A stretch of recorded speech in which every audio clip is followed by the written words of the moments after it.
Hey everyone, welcome back to the channel. In today's video, I'll walk you through how to use HostGator cPanel, the full guide. Whether you're managing a personal website, a client's business site, or just getting started with web hosting, this tutorial will help you master your cPanel quickly and confidently.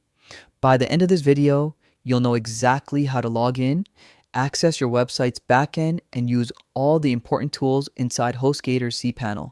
So let's dive right in. Logging into your HostGator account. First, open your web browser and go to hostgator.com. On the top right corner, click the Sign In button.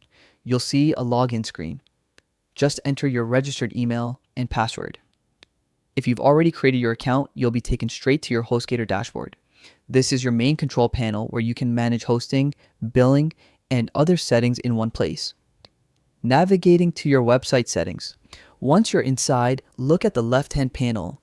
Click on Websites. Here, you'll see a list of all your hosted sites. Choose the website you want to manage, then click Settings. Now, scroll a bit and select Advanced. This is where you'll unlock the deeper controls that connect you to your cPanel, the heart of your hosting setup.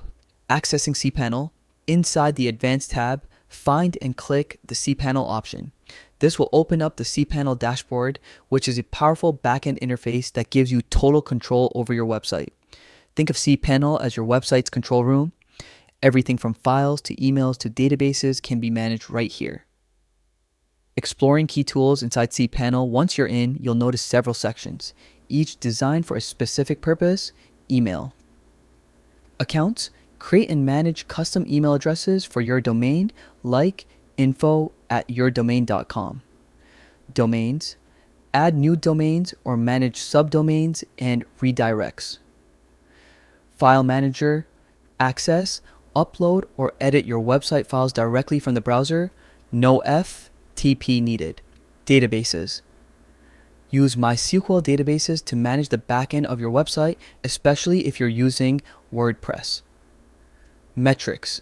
Check your website's traffic and performance stats in real time. Take a few minutes to explore these tools. They're incredibly useful and can save you tons of time once you get familiar with them. And that's it. You've just learned how to use HostGator cPanel like a pro. From logging in and managing your sites to exploring all the backend tools, you now have full control over your hosting setup. If this video helped you, don't forget to hit the like button, subscribe, and turn on the bell icon so you won't miss more quick and easy website tutorials like this. Thanks for watching, and I'll see you in the next one.